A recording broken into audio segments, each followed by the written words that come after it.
Good afternoon. I'm Marcus Pask from Spain, and welcome to Talent Unplugged Across the Pond, the show where we dive into the honest, often messy truth about hiring. Good morning. I'm Megan Conlon from Houston, Texas, and this is the show coming to you from two continents, two perspectives, one unfiltered conversation about how we look at the recruiting industry. And we are twins today. For We are. the listener that's only on audio, you wouldn't know this, but if you are watching this on video, we match today, but it was very unexpected. We're both in a green sweatshirt or jumper with Jumper in English, with in the with UK, a with a little zip up pop up collar. So I know. yes, I actually cannot believe, let alone if we've gone for the same color, we've gone for exactly the same style as well. It is a little bit ridiculous. we're spending too much time together. I think it might be that, yeah. How are you? You actually did something that we discussed on one of our previous episodes, which was about talent in the marketplace and having to go the extra mile to go and secure that talent. And you were flying to San Francisco this week to meet with someone. Is that correct? Yes. So one of the most creative ways that I have closed a candidate before, or at least the most effort I would say that I have put into closing a candidate before, especially for my own team. So the technical recruiter role on my team has been open for far longer than I anticipated. I have been extremely particular about this role because the hiring engineers at MITRE is both really important and it requires a very specific skill set. So we've found our candidate. The hiring Amazing. team, super excited about this candidate. I'm super excited about this candidate. Extend the offer, generally very positive, but two other offers on the table. Shoot. Yeah. Okay, so go into close mode. I know that we've done well on the comp. I know that we are competitive on the benefits. Going to invite them to the San Francisco office so that they can meet folks in person. The entire interview was done virtually, which is, think how the new norm. Still 80% of interviews are done. Yeah, 100%. Generally. So because this person was going to be reporting to me, I sent a quick ping to our CEO and said, hey, I know it's going to be expensive, last minute flight, but I will make the effort to fly out to San Francisco and meet this candidate in person so that they can meet me as the person that they would be reporting to. Super important to have happen. So thank goodness my spouse is awesome and said I'll take care of our two kiddos, and Amazing. in 24 hours was packing my bags to San Francisco for literally a 24-hour trip. We spent an hour and a half only with this candidate. So the return on investment was like, I needed to close this candidate. But we did. Yeah, I'm so happy for you. I got the signed offer as of this morning. So it was worth the effort. And I'm so pumped. So pumped. So did you tell them that once they sign, they need to start listening to our podcast? Is that like part of the contract? Maybe I'll have them on exactly, because they'll have a great perspective from a company that we've not worked at before. Yeah. So, I'm really excited. Since last June I checked in, I've also hired the post-sales customer experience recruiter. Amazing. The teams. Wow. On a roll. I have a really awesome team that I am very excited about heading into 2026. I'm happy for you. Thanks, bud. Yeah, really pumped. Yeah, it's for everyone to know, like finding really good recruiters, like that fit culturally, that are up for the challenge as well, that are, a slightly smaller company, maybe, don't mind me saying, like with MITRE, like versus maybe some of the bigger companies that are out there, but in a really good direction, like it's growing, it's got a good name, it's doing great work. You took your time about finding someone because they have to be the right person at the end of the day. And it's so crucial because recruiters are in essence the face of the business for that candidate at the very first moment. It's the first interaction apart from the careers page, the website. That first call is with that recruiter. And if they are enthusiastic and passionate and they know their stuff, and that's really important for someone to then take them through. So I understand why you took your time with it and why also you went the extra mile. I think it was really important to do. Yeah. I'm +1 to all of those things.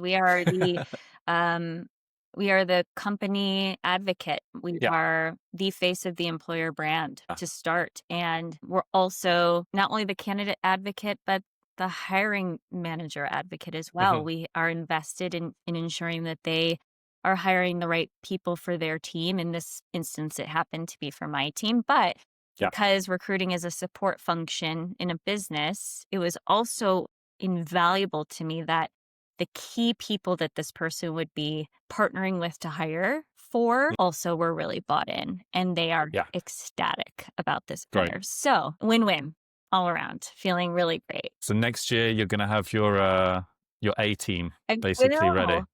This word is being tossed around a lot, or this phrase is being tossed around a lot in our industry, but I have the definition of a talent dense team. Nice. It's a small team, extremely senior, very specialized in the roles that they're going to be hiring for.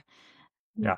Will hopefully teach me something too, which That's also what you look for when you're building your team. Like, we're not experts on everything. You want other people to help your learning as a manager and as a lead throughout. Like, that's also super important. totally. So I think it's going to be a very well-rounded group of folks. So yeah, I couldn't be more excited, Marcus. And you have a new background. I assume the I move do. happened. The move took place. It was actually pretty straightforward. We had a group of guys here that helped, and it was actually a breeze. It only took us a couple of days to kind of get everything unpacked and moved in. Everything looks a little bit bare right now, so people that are listening, the room that I'm in is looking pretty empty. I need to get some plants or some pictures or something up on here. But this is also going to change. We're setting up an office. Future podcasts will be done from a new office once I have a desk that isn't 30 centimeters wide and have a proper setup. And yeah, but everything's gone great. It feels wonderful to be in somewhere new. And we're just getting used to it. Like, it's a wonderful place. And my wife is super happy as well. Like, I think it's been really important for both of us to have a bit of a new start in a new area and relax. Oh, So good it's for been good. you. That's so Thanks. important. And on Yeah. top of shaping your path, Mm. you are also doing some fractional work yourself. I am. We talked about this a little bit of last week with Sierra in our last podcast.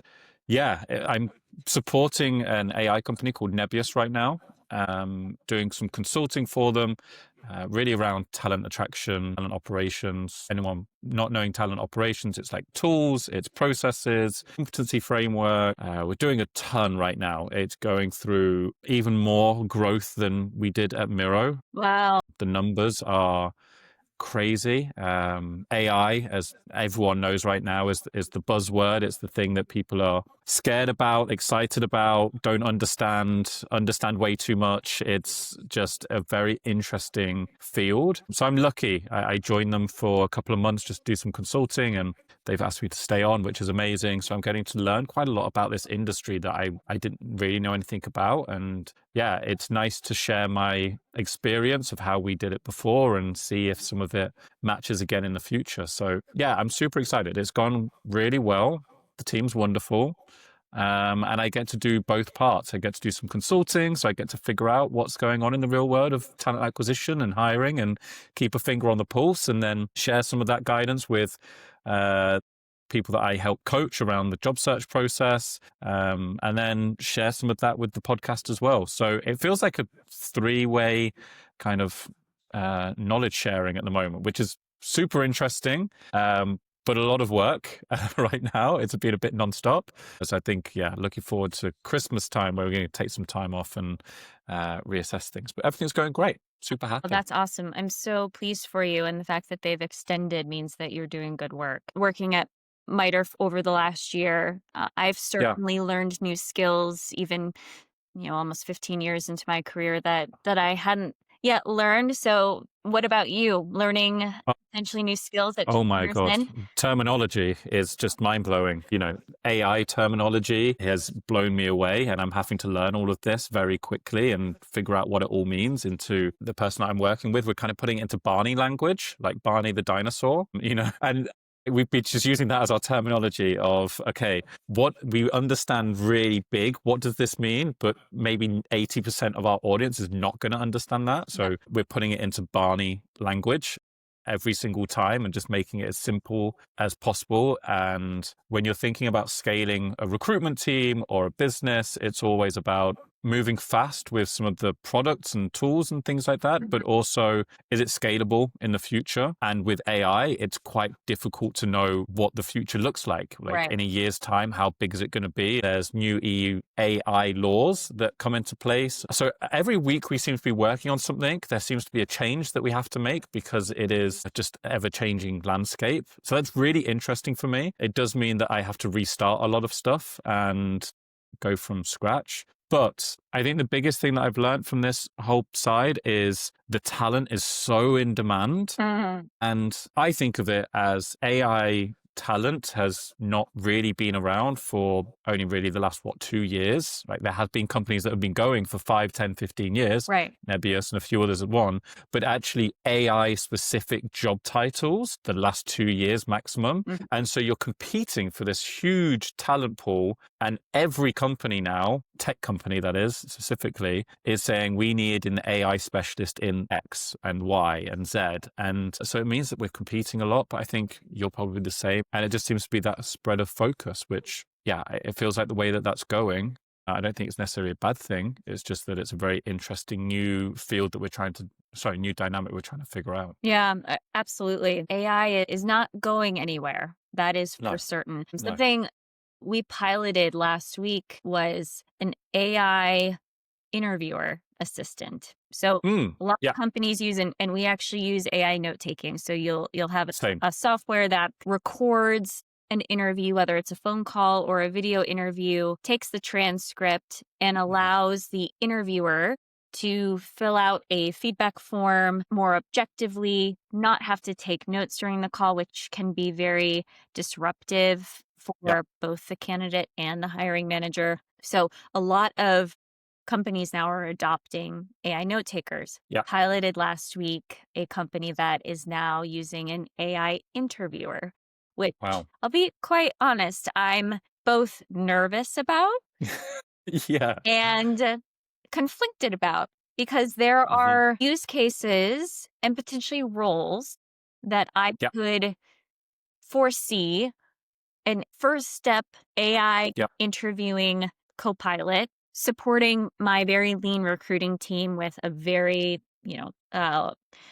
wide top of funnel or heavy top of funnel for candidates, where essentially the AI agent has a list of questions that we input that we want them to ask a candidate. And we also input as much company knowledge as we possibly can. So when the candidate inevitably asks questions, the AI co-pilot is able to answer them as best as they can objectively. So got it. The solution or the use case is candidates can take this interview at their leisure. They don't have to book a time with a recruiter. If they get nervous live in person on a first call, they can do it with, an AI bot. And for us as a hiring team, it's a way for us to more objectively receive answers to qualification questions more quickly. So it's a save of time and potentially a removing of bias. However, it really removes the human element, that initial touch point, which is where I'm very conflicted about using tools like this. I'm curious to your thoughts. Yeah, I mean, as you and I have spoken about, we've done this for a number of years, and you get a very good feeling for a candidate's suitability, not just from experience, but also culture and how they come across, how they communicate, where you can ask more probing questions or follow-up questions. And we understand, as much as you're putting in the specifics of a job description or of the company, maybe you'll miss a key bit that's just changed in a conversation you had earlier that day with that hiring manager that kind of changes the parameters of what you're looking for. And you're able to really then focus on those little bits that really you only get from human interaction. But I agree. I think that it's very interesting to use for maybe like assessment hiring. You've got a big bulk of junior sales roles you need to do. If there is, you're doing 50, 100 interviews that you need to get done in that first batch. And maybe that is doing that first stage to get a feel for how people are doing. I think it's a very interesting way to do it. I'm also super nervous. I think from a recruiter's perspective that's been doing this for so long, I think we should be still that, like we just talked about, that face of the business. We know the brand, we know the company, we know, hey, maybe you're not suitable for this role. Actually, next month I'm going to be hiring for another role. But let's talk about that one, or keep into the loop on that, rather than it just being very segmented on the one interview and the one person that's in front of them. I think, yeah, that's my hesitation. I think we actually know way more and do way more than just asking interview questions when we're assessing a candidate. There's so much that goes behind it. But to solve one purpose, possibly. To solve all of it, I think recruiters are still, and the human aspect is going to be there for a long time to come. Yeah. And I wish it is. I wish it is. Yeah, absolutely. So something to consider as we stay cutting edge as a recruiting industry, making sure that we are in fact using AI tools to make our process and our experience for candidates more efficient and robust, and for our hiring teams, and that our data is clean, and that we remove bias, and just do more with less. But is it potentially going to turn off the right candidate potentially as well, is what I'm nervous about. Yeah. I mean, we had actually similarly, without it being AI, was automated video interviewing. We used it when I was back at Expedia many years ago. And I've forgotten the name of the tool, but in essence, we were testing language. We were trying to hire 300 people in the space of 3 months across 6 countries, 6 different languages. And I think it was across like 30 different cities. I speak English. We're trying to assess Spanish, Italian, French, German. I'm not going to be able to assess that, but it's really important for the job they were going to do. So we used a video interviewing tool that was candidates videoing themselves answering questions, but they were written questions rather, because AI wasn't as advanced then. Right. And we had a lot of drop off from that, because they're like, no, I want to speak to a person. I don't want to do this video with me just answering questions. For us, it was a huge time saver, because we really got to assess the language and keep things moving quickly. But even back then, there was quite a lot of resistance. I think now people understand that AI is coming into the workplace. There'll probably be less resistance, but there's definitely going to be people that will say, no, it's not for me. And I think that's also super important. Like we have with note taking, you were just mentioning it. Like you ask for consent from the candidate before the interview is done. You'll say to them either in an email or something that they agree to as the terms and conditions, do you give us consent to using this and recording it as the written side? And that's absolutely fine. But I think you will have people that turn off the video and say, no, I don't want to consent to this. Yeah. Okay. And maybe that's the loophole, because I'm thinking now you've got my my brain thinking. Got your brain going. Like batch hiring, when recruiting needs to do a significant amount of hiring in Q1 and for a class of sales development reps, for example. And I know, and perhaps you've done as well, orchestrating 12 recruiters. We wouldn't have 12 recruiters, but in the past, 12 recruiters to take 70 calls in 24 hours. We could use an AI interviewer assistant to do that lift for us. So there are definitely use cases. I think the opt-out is key, that we give the candidate the option, but it definitely, these tools are plentiful, and it's important to be vetting them and to be understanding them, just figuring out when and where to still have that human element is so important. The human interaction is going to be key. And this topic, we will continue talking about this for many, many more podcasts, I am sure, and conversations, because it's changing so quickly that we're needing to keep up to date with it. And the new laws that are different across each country and continent are also going to impact it as well. Yep, absolutely. Cool. Should we do our... We have some myth busting. Yeah. Okay, so this one is a very interesting one, because this was actually something that's come up in, I would say, every single one of my conversations with one of my coachees that I've had over the last few years. And it is, my cover letter is just as important as my CV. Cover letters. This is a hot topic. What are you thinking? How important are cover letters in today's application process? Marcus, I can't recall the last time I read a cover letter from end to end. So my answer is the cover letter, at least in the tech industry, has died. It's died a death, it has. It's a slow death, but it's died. Now there may be other industries. That's why I want to caveat with at least in, Yeah. like the industries that we've Our supported. experience. Yeah. I can't think of the last time I read a cover letter. I think we can speak for most recruiters that we have supported or worked with that when you're going through applications as quickly as we go through applications, in episode 1, we said we spend maybe 5 seconds on a Yeah. application or a resume or a CV. So we are certainly not taking the time in that 5 seconds to also review a cover letter. So I think that there are cases where in an internship, for example, a cover letter may For sure. make sense. Potentially in other vocations where I can imagine a cover letter might be necessary. I would say not in SaaS, not in the tech No. industry. What do you think maybe has replaced the cover letter? God, replacing the cover letter. I'm going to go back 1 second. I also think with cover letters, you mentioned it, like the industries or the type, like teaching. I know that in teaching, for example, they want to learn more about the person, so they'll do it. Like you said, internships, graduate programs, also one. I think hiring managers can sometimes read them, but that's usually because a recruiter has already looked at those, as we mentioned, 500 applications. We've got it down to 10, 15, however we want to look at it.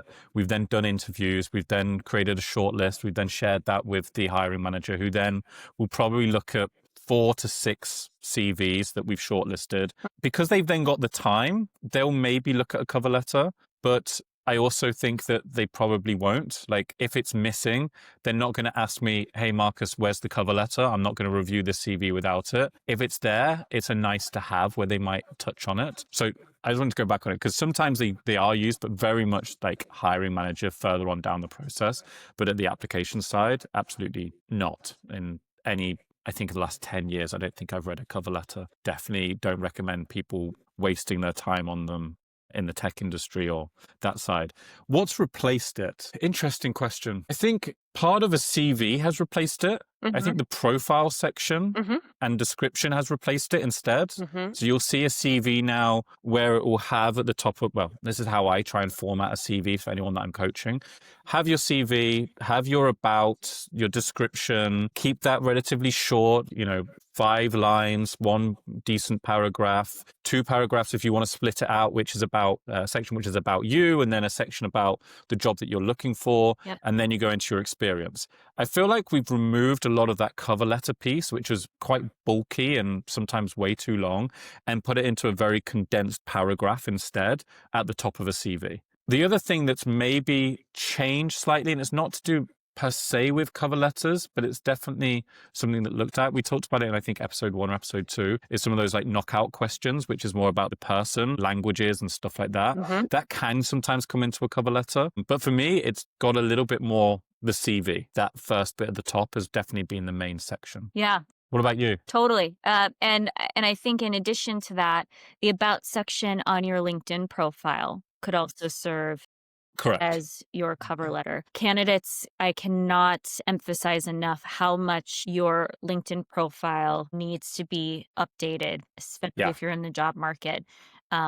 That in some cases, if a recruiter has sourced you, they will just take a PDF version of your LinkedIn profile and whatever is on there, and will share that initially with a hiring manager before they even ask for a resume or CV from you. So your LinkedIn profile needs to be fully filled out and fully robust. Yeah. It needs to be as detailed as your CV or resume. I would have it almost not identical because you're not, for some people, you're not going to go into as much detail, but it still needs to talk about what is the role you're doing, a bit more about the company itself in your LinkedIn, same with your CV. If you're saying you're working for Apple, Meta, Google, people know what those companies are. If you're working for Jack's Warehouse, people aren't going to know what Jack's Warehouse is. So you're going to want to put a little bit of a description about Jack's Warehouse. That will also make things way easier for us. Yeah. But to your point, the cover letter has become a succinct professional statement. So whether that's what you write at the top of your resume, definitely in the about section of your LinkedIn profile. Another tip that I have seen work both from a hiring manager perspective and also as a hiring manager myself, is the in-mail or the email. So instead of taking your time to curate a perfect cover letter for every application you submit, take that time to research the company and the hiring team based on, the titles of the folks that work in the people section of a company that you are researching on LinkedIn. See if you can't figure out who the recruiter is or who the hiring manager is for the role that you are applying for. Send them an email. Yeah.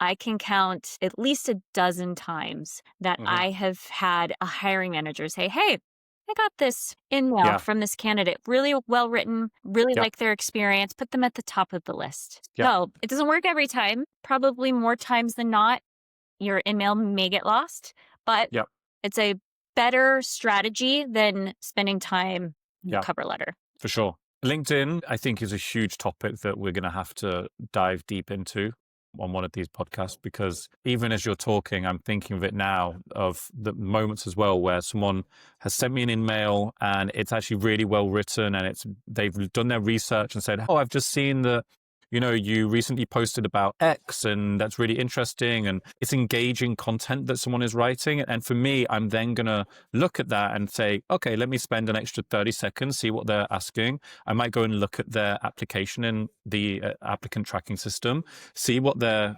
background looks like. And if I feel like they could be worth having a conversation, then let me have a conversation with them. I think it's really important to get that in-mail right. And I agree with you. Spend more time doing that than doing a cover letter. And whilst we're on the topic of LinkedIn, it's interesting data for anyone that's like, whenever hiring is happening, there are really 3-4 ways that hiring gets done. You have your careers page. So that's where someone goes onto a careers page, they apply, it goes through that way. You'll have referrals. So people that have been referred from someone that's working at the company and they know someone that's really good that they want to refer to that company. You have internal applications. So you'll have people that will move internally within the company. And then the next you touched on is sourcing. And sourcing for us as recruiters is primarily LinkedIn these days. You have very good sources that will do things that I can't even explain, but they will use tools, Google X-ray, these different ways of finding amazing talent. But I'm going to say 95%, probably more, recruiters use LinkedIn to find talent. And so if your LinkedIn is not up to date, if you're not using the right job titles, if you have an incomplete profile, if you're not explaining what it is you're doing for that job, then you're missing out on about 1/3 of hires that get made are through sourcing. And primarily that is going to be LinkedIn. So if you do not have a good LinkedIn profile, then you are limiting yourself down to, you can't do internals because you're not working for the company. You can't do LinkedIn. You're back to referrals and company websites or LinkedIn applications, but not the sourcing side. So you're missing out on 40-50% chance of you getting a role. That's how important a LinkedIn profile is in the tech world, the majority of other industries as well. That is going to be the number one shop. So I please recommend anyone get your LinkedIn profile as up to date as possible. Yeah. And if you find yourself in the market, do yourself a favor. And even if your title at your company is something very specific to that company, I would suggest changing your title to something that's more industry standard, so that when a hiring manager or a recruiter is looking through your LinkedIn profile or your resume, they know your job title is actually the role that they're looking to hire for, as opposed to some obscure company-specific creative title that they came up with. I have an example of this. I was working at Expedia, and Expedia, global travel company. For Europe, Booking.com is probably bigger than Expedia. And we had the terminology, and so did Booking.com. They were called market managers. And a market manager is, in essence, an account manager. But what they do is they look after the market of London, UK, Spain, Barcelona, whatever. They look after that market, but they were known as market managers. And I can assure you, there is no one out there that is searching for a market manager to come and join their company. They are searching for account managers, for sales managers. So that job titling piece is so important to get right. I completely agree with you. I think we talked about it on one of the previous episodes as well. That you've got recruiters that sometimes are going to be spanning across multiple functions. They might be a marketing recruiter one day. They might be looking after finance roles the next day. They're not going to know every job title or every company. So try and make it as simple as possible for Barney to understand. There we go. We're back to Barney again.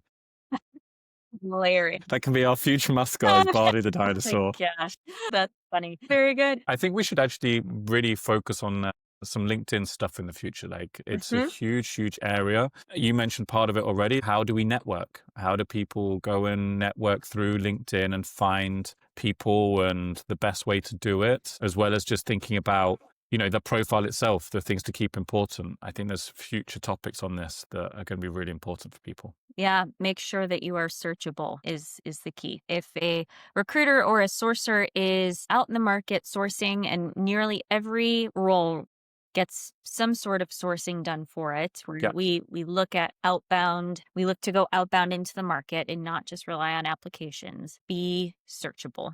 I agree. That is the headline. Cool. Should we close out there Wrap up. today? Sounds good. Awesome. Well, that's it for this episode of Talent Unplugged Across the Pond. We hope you've enjoyed listening, and we look forward to more stories, myth busting, and everything in between. It's a goodbye from me. Bye.